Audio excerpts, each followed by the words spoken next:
శుక్లాంబరధరం విష్ణుం శశివర్ణం చతుర్భుజం ప్రసన్నవదనం ఝాయేత్ సర్వవిఘ్నోపశాంతయే. మాయా రహస్య కథనం. సూతుడు ఇట్లు చెప్పెను. కొనియాడబడు వ్రతాలు గల భూదేవి 6 ఋతువుల కర్మములో విని నారాయణ దేవునితో మరలా ఇట్లనను. మంగళకరములు పవిత్రములు ఒక విషయాలు చెప్పితివి. ఇవి నా లోకములందు తేటతెల్లములగలు. నా మనస్సుకు మిక్కిలి ఆనందం కూర్చుచున్నవి.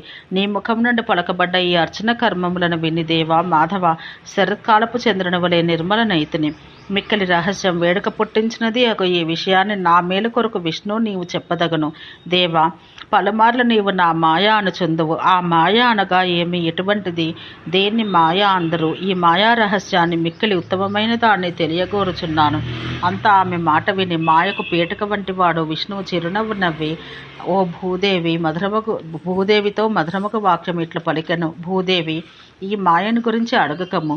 నీవు కష్టపడనేలా మాయను తెలుసుకొనజాలవు. ఈనాటికి నీ రుద్రుడు ఇంద్రుడు బ్రహ్మ నా మాయ తెలియజాలరు. విశాలాక్షి, ఇంకా నీ సంగతి చెప్పనేలా.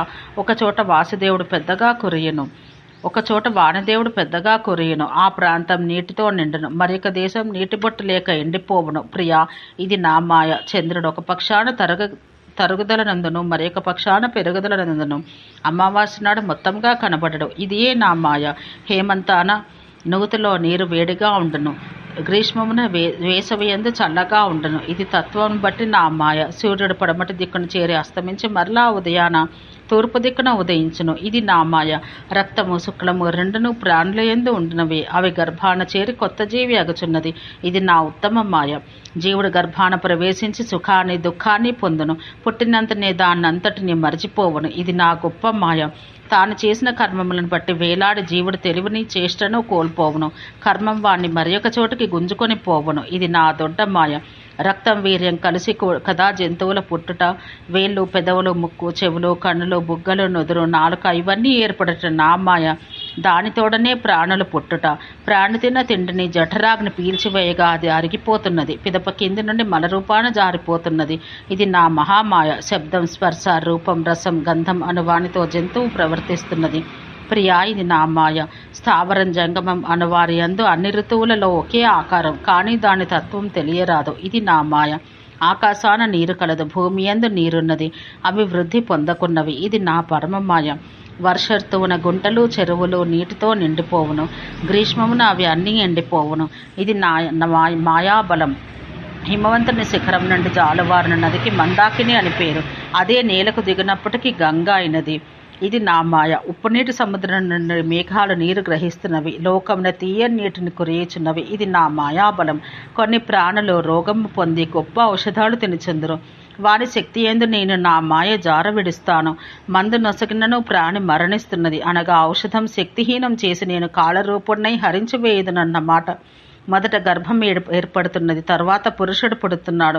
కొంతకాలానికి నడివయసు వాడగుచున్నాడు. అటుపై ముసలితనం, ఆపై ఇంద్రియాలు నశిస్తున్నవి. ఇదంతా నా మాయాబలం. నేలయందు విత్తనం నాటుతారు, అది మొలకెత్తుతున్నది. వెదజల్లిన ఒక్క విత్తనం నుండి గింజలు పెక్కలు కలుగుచున్నవి. దాని యందు నేను మాయ కూర్పుతో అమృతాన్ని జాలువార్తును. గరుడు విష్ణువును మోయిచున్నాడని లోకం సంభావించును. నిజానికి నేనే వేగంతో గరుడునై నేను మోసుకొంచున్నాను. ఈ దేవతలందరూ యజ్ఞభాగంతో సంతసిస్తున్నారు. నేనే ఈ మాయను కల్పించి స్వర్గవాసులను తృప్తిపరుస్తున్నాను. దేవతలు ఎల్లవేళలా యజ్ఞం నందలి హోమద్రవ్యాలు భుజింతురని లోకులందరూ తలుస్తున్నారు. నేనే మాయను కల్పించి సర్వదా ఆ దేవతలను రక్షించుచుందును.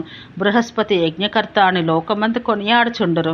అంగీరస మాయను కల్పించి దేవతల యాగాలు చేయించినది నేనే. వరుణుడు సముద్రాన్ని పాలిస్తున్నాడని లోకులందరూ తలుతురు. వారణమాయ కల్పించి మహాసముద్రాన్ని కాపాడుచున్నవాడను నేనే.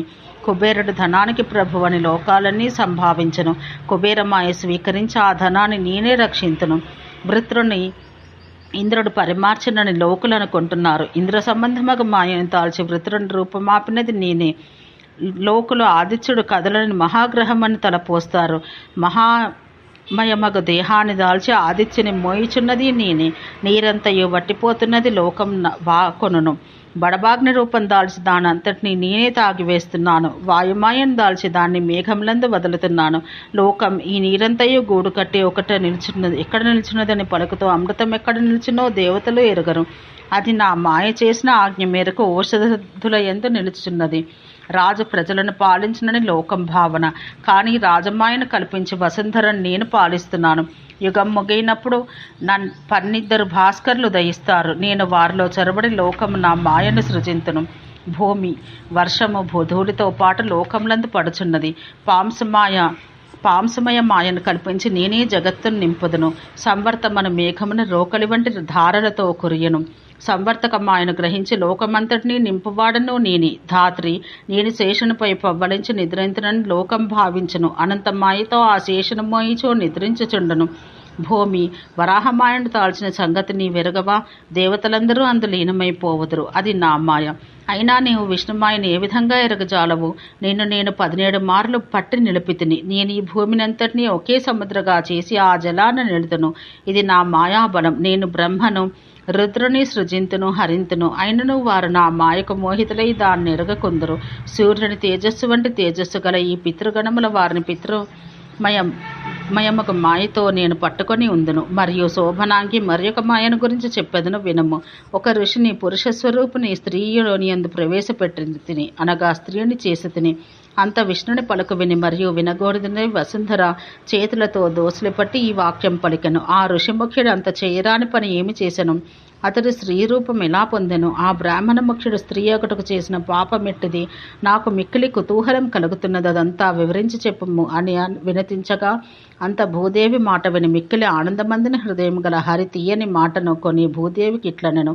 దేవి విశాలాక్షి మహామతి, ఆ ధర్మాఖ్యానం వినుము.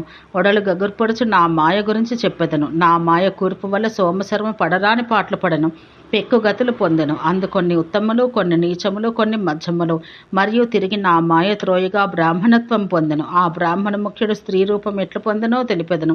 అతడు చేసిన వికృత కర్మం లేదు, అపరాధం లేదు. అతడు నిత్యం నా అర్చన చేయిచు నా పనులందు మిక్కిలి శ్రద్ధ కలవాడు. సర్వదా నన్ను గూర్చిన భావనయే అతని హృదయం నలరించును. అంతటి పెద్ద కాలమునకు అతడు అనన్య హృదయంతో చేసిన తపస్సు, కర్మం, భక్తి అను వానికి నేను మిక్కిలి తృప్తి నందుతిని. అంత నేనతనికి నా ఉత్తమ దర్శనం ఒసగితిని. నీ విషయాన తృప్తుడనైతిని. వరం కోరుకొమ్మంటిని. నాయన నీ హృదయాన ఉన్న వరం నెల్లా కోరుకొను. అన్ని కోరికలతో కూడిన ఆ వరం నెల్లా నీకు ఇత్తును. సువర్ణమా, గోవుల, ఏ పిడియో లేని రాజ్యమా, లేనిక అప్సరసల గణముల స్వర్గమా, దేని కోరుదవు? లేదా ఓ విప్రవర ఋషుల మహాతపస్సు కోరుదవా? కాక నా కర్మములందు మహాశ్రద్ధ కలవాడవగదవా? అట్లు కాక 1000 మంది దివ్య కన్యలను, ధనములు, రత్నములు సమృద్ధిగా కలవారిని, స్వర్ణాభరణాలు అలంకరించుకున్న వారిని కోరుదవా? అప్సరసులకు ఏడైన దివ్య రూపములు గల జంతువులను కోరుదవా? నీకు వరమిత్తును. నీవేది తలుతవో చెప్పుము.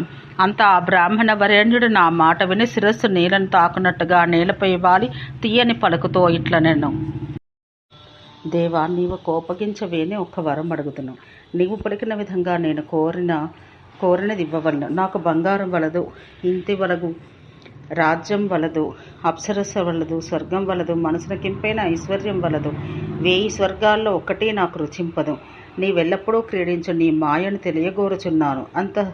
అతని మాట విని నేను ఇట్లంటని, ఓ విప్రవరేణ్య, నీకు ఆ మాయతో పని ఏమి? కాని పనిని అడుగుచున్నావు, విష్ణుమాయ చేత కాని పని అడుగుతున్నావు. విష్ణుమాయ చేత మిక్కిలి మోహితులై దేవతలు కూడా దాన్ని ఎరగరు.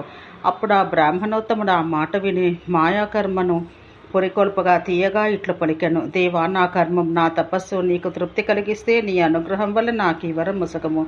అప్పుడు ఆ తపస్వేకు బ్రాహ్మణునితో, కుబ్జాంబ్రకము అను చోట కరుగుము. అందు గంగలో స్నానం చేసి నా మాయ చూతువు అంటని. ఈ నా మాట విని ఆ విప్రుడు నా మాయ చూడగోరిన వాడే నాకు ప్రదక్షిణమునరించి కుబ్జాక్రమకమునకు ఎరిగెను. అక్కడ అతడు కమండలం, దండము, ఇతర వస్తువుల భాండారములు ఒక చోట ఉంచి తీర్థమును సేవించను. అంతా అతడు శాస్త్రం చెప్పిన తీరుగా గంగలోకి దిగి నీట మునిగి అన్ని అవయవాలను తడుపుకొనెను. అంతా ఆ బ్రాహ్మణుడు హఠాత్తుగా ఒక నిషాదవనిత గర్భమున నిలిచెను. గర్భక్లేశం పీడించగా హృదయం ఇట్లు తలపోసెను. అయ్యో, ఎంత కష్టం! నేనేమి పాడుపని చేసి తినో ఆటవిక స్త్రీ కడుపును పడితిని. ఈ నరకంలందుంటిని. ఛీ, నా తపమేలా, నా కర్మమెట్టది, దాని ఫలమేమి, నా బ్రతికెంత నికృష్టం! నేను నిషాద గర్భాన ఏ భాగ్యం లేని చోట నలిగిపోతున్నాను. 3 నూర్ల ఎముకలు, 9 ద్వారాలు, మలమూత్రాల సంకీర్ణత, రక్తమాంసాల బురద, భరింపనలవి కాని దుర్వాసన, వాతం, పిత్తం, శ్లేష్మముల వికారములు, పెక్కు రోగముల రొంపి, పెక్కు దుఃఖముల గందరగోళం గల ఈ గర్భాన్ని నోటితో చెప్పనేల పడరాని బాట్లు పడుతున్నాను. విష్ణువెక్కడా, నేనెక్కడా, గంగాజలములెక్కడా, ఈ గర్భ సంసారం నుండి వెలువడి అటుపై నేనేమి చేయవలసి ఉన్నదో అని ఇట్లా తలపోయిచు అతడు వెనువెంటనే గర్భం నుండి వెలువడను. వెంటనే అతని ఆ భావమంతా నశించెను. అంతా అతడు ఒక నిషాదునింట కన్యగా పుట్టెను.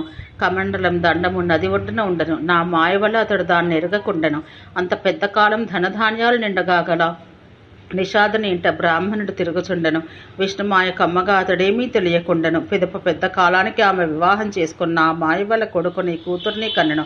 తినదగని దాన్ని తగని దాన్ని తినను, తాగదగిన దాన్ని తగని దాన్ని తాగను. చంపిన జంతువులను అందందు అమ్ముకొని బ్రతుకుచుండెను. ఏది చేయదగినదో, ఏది చేయరాదో, ఏది పలకదగిందో, ఏది పలకరాదో, ఏది పొందదగిందో, ఏది కాదో, ఏది నా మాయాజాల మోహమున తెలియకుండెను. 50 ఏండ్లు గడిచిన పిమ్మట నా తలుపు వల్ల, తపస్సు ప్రభావం వల్ల ఆ బ్రాహ్మణుడు కుండను తాకెను. మనసులో స్నానం చేయవలనని భావించి వస్త్రాలు తీసివేసి దాన్ని నేలపై ఉంచి గంగలో మునిగాను. మిక్కిలి చెమట తాపాన కొడికి తలను నీట ముంపగా అంతా ఆ వనిత దండకమండలాలు దాల్చిన తపోధనుడుగా అయ్యను. అంతా ఆ విప్రుడు వస్తువులు పెట్టెను. కమండలం త్రిదండం ముందు తావించిన వస్త్రాలు చూచెను. తాను విష్ణుమాయని తెలుసుకొనగోరిన విప్రుడిని అను జ్ఞానం కలిగను. అంత గంగకు ఉత్తరంగా ఆ తపోధనుడు సిగ్గుతో వాసమును కల్పించుకుని దగ్గరలో ఉన్న ఆ ఇసుక తిన్నపై కూర్చుండి యోగం గురించి భావించుచుండెను. అంతా అతనికి తాను నిషాదవనితగా ఉండగా అందంత చేసిన పాపకర్మములన్నీ స్మృతికి వచ్చెను.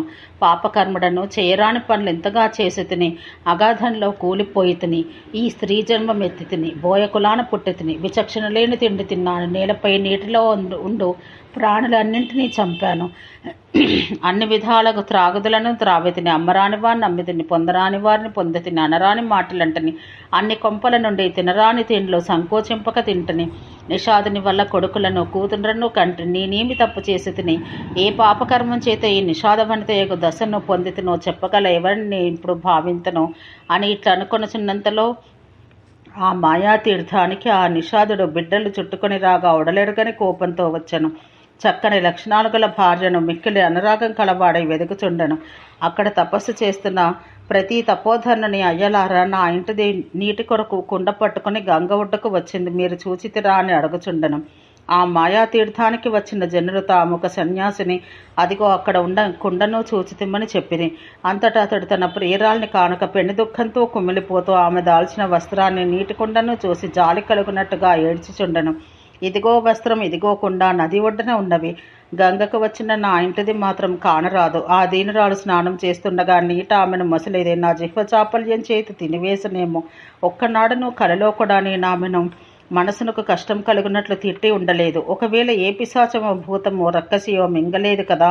గంగ ఒడ్డుకు చేరిన ఆమెను ఏ రోగమో పట్టలేదు కదా. నేను మునపు ఎంత ఘోరమైన పాపం చేసి తినో నా ముందు నా భార్య మీరు చూచుచుండగా దుర్గతి పాలైంది. ఓ సుందరి, నా ఇష్టాన్ని బట్టి నడుచుకుని దానవురా. ఇదిగో పరమ దుఃఖంతో నలిగిపోచు అటు ఇటు తిరుగుతున్న ఈ బిడ్డలనైనా చూడము. ఓసి నా ప్రియురాల, ఈ నీ పాలబుగ్గల పసిబాలు 3 కొడుకులు 4 బిడ్డలను చూడము. నీవే నా కన్నీ అయితేవి. నీ కొరకు అంగలారుస్తున్న ఈ పిల్లలు ఏడుస్తున్నారు. పాపాత్ముడనకు నా బిడ్డలను కాపాడము. నాపై మిక్కిలి ప్రేమ కలదానవు. ఆకలి దప్పులతో అలమటిస్తున్న నన్ను వదిలిపోయితివి అని ఇట్లు పరమ కరుణగా ఆ నిషాదుడు ఏడుస్తుండగా ఆ విప్రుడు సిగ్గుతో నిషాదునితో ఇట్లా పలికెను. ఆమె లేదు పొమ్ము, ఆలుబిడ్డలు నశించుట సుఖమైన యోగమని పెద్దలు చెబుతారు. ఇంకను అట్లే కరుణతో నిలువెల్ల మునిగిన ఆ నిషాదునితో ఆ విప్రుడు ఇట్లా పలికెను. వెళ్ళు, ఊరక ఏలుకుమ్మనిపోయేదవు. పెక్కు విధములుగా ఆహారములతో ఈ పిల్లలను రక్షించము. ఈ నీ బిడ్డలను ఎల్లవెల్లా రక్షింపవలను కదా అని చెప్పెను. ఆ నిషాదుడు ఆ సన్యాసి పలుకులని దుఃఖం నిలువెల్లా కమ్ముకొనగా మెల్లగా ఇట్లా పలికెను. అయ్యవారా, గొప్ప ధర్మం తెలిసిన వాడవు. తీయని మాటలతో నన్ను ఓదార్చావు. నిష్ఠతో చేసిన వ్రతాలు గల ఆ మున్న నిషాదుని మాటలలోని దుఃఖం తన్ను ముంచెత్తగా ఇట్ల పలికెను. ఏడవకు, నీకు చెప్పెదను, నీకు అగును. నేనే నీ దొడ్డ భార్యను. ఈ గంగ ఒడ్డుకు వచ్చి నీ ప్రియురాలనైతిని. సన్యాసి మాట విని నిషాదుడు కొంత తేరుకుని ఆ బ్రాహ్మణోత్తమునితో ప్రియమైన పలుకులతో ఇట్లనను. బాపనయ్య, ఏమి ఇట్లా అయోమయంగా పలుకుతున్నావు? మగవాడు ఆడది అగుట ఎన్నడో విన్నది కూడా కాదు. నిషాదుని మాట విని బ్రాహ్మణుడు ఒడలెడుగని శోకంతో గంగ ఒడ్డున ఆ బోయతో తీయగా ఇట్ల పలికెను. త్వరగా నీ తావుకు ఈ పసివారిని కొనిపొమ్ము. అందరి యందు సమానంగా ప్రేమ చూపవలను. అతడు ఎట్లా చెప్పుచున్నను నిషాదునికి ఏమీ తెలియవచ్చటలేదు. తీయని స్వరంతో ఆ బ్రాహ్మణునికి ఇట్లు పలికెను. అయ్యా, నేను నీ దొడ్డ ఇల్లాలని అనుచున్నావు. ఇట్లగుటకు నీవు మున్న చేసిన మహాపాపమేమి? ఋషి పొంగవా, ఏ తప్పు చేత నీకు ఆడతనం కలిగినది? మరల మునివెట్లయ్యావు, ఇది నాకు చెప్పుము అని ఇట్ల పలకగా ఋషి మాయాతీర్థం జలమున సంభవించిన దాన్ని గురించి తీయగా ఇట్ల పలికెను. నిషాదుడా, నా కథ ఉన్నతున్నట్టు చెబుతాను విను. నేనెన్నడూ తప్పుడు పని చెయ్యలేదు. నా చేత ఎవరూ చేయించలేదు. నేను భక్తి నిండిన ఆచారాలు కలిగి తినరాని దాన్ని వదిలివేచి అనేక పుణ్యకార్యాలతో లోకనాథుడకు జనార్దనుని దర్శనం కొరకు ఆరాధించి తిని అంత పెద్ద కాలానికి జనార్దనుడు నాకు దర్శనమిచ్చను. నేను మహాభయంకరముగా విష్ణుమాయను చూడగోర్తిని. అంత విష్ణువు నాతో, విప్ర, నీకా మాయతో పని ఏమి? సరే, కుబ్జామ్రక క్షేత్రమున కరుగుము, గంగలో స్నానం చేయుము అని పలికి విష్ణువు అంతర్ధానం చెందెను. నేను మాయనెరుగు పిచ్చి కోరికతో గంగ ఒడ్డుకు వచ్చి తిని దండమును, కుండిని, పాత్రను, వస్త్రాలు ఒకచోట ఉంచి తిని తగు విధమైన ఉపచారంతో గంగ నీటిన మునిగి తిని అటుపై ఏమి జరిగిందో ఏమీ తెలియనైతిని. లోభం, మోహం, కామం, క్రోధం అనేవి ముంచి ఎత్తుచుండగా నిషాదని ఇంట ఉండటం మాత్రం తెలియవచ్చింది. అంత ఏదో కర్మవశాన నీటి కొరకు ఇక్కడికి వచ్చాను. ఇచ్చటి నీట మునికి మరలా బ్రాహ్మణుడినైతిని. నిషాద, ఇదిగో కుండ, ఇవిగో కావిగుడ్డలు, 50 ఏండ్లైననో చెడక ఇక్కడ ఇట్లే ఉన్నవి. చివికిపోయిన నా కావిగుడ్డలన్నీ గంగలో కొట్టుకొని పోకున్నవి అని ఇట్లతడి పలుకుచుండగా నిషాదుడు అదృశ్యుడయ్యను. అక్కడ ఉన్న బిడ్డల్లో ఒక్కడనూ కానరాడయ్యను. అంతా ఆ బ్రాహ్మణుడు శ్వాసను పైకి గట్టిగా తీసుకుంటూ ప్రాణాయామం చేస్తూ చేతుల పైకెత్తి వాయువు మాత్రమే ఆహారంగా గొనుచు తపస్సు చేయుచుండెను. అట్లా నిలిచి ఉండగా అపరాహ్న సమయమయ్యను. అంతా అతడు నీటిని వదిలి తగు కృత్యాలు చేసుకొనెను.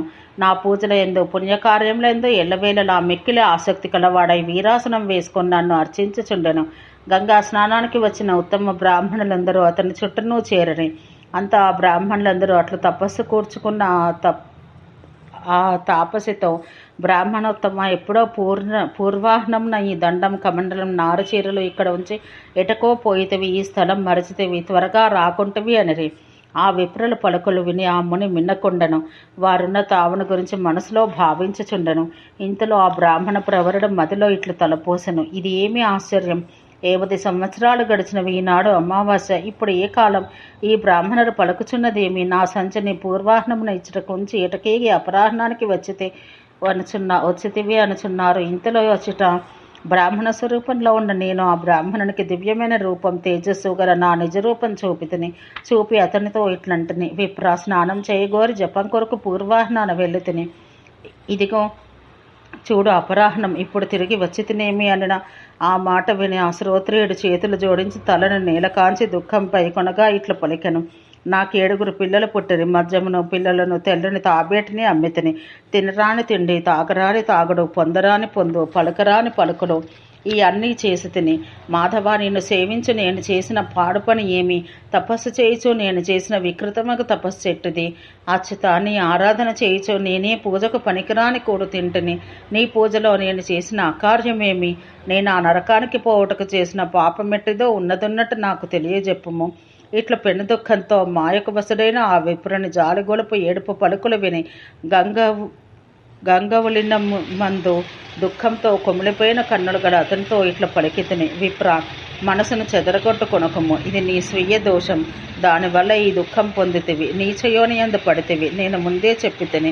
విప్ర, నా మాయతో నీకు పని ఏమి? దివ్యలోకముల నిత్తును అంటుని అది నీవు కోరకుంటివి. బ్రాహ్మణ, నీవు కోరిన వైష్ణవ మాయను చూచితివి. రోజు గడవలేదు, అపరాహ్నం కాలేదు, 50 ఏళ్ళు నీవు నిషాదిని ఇంట నిలవలేదు.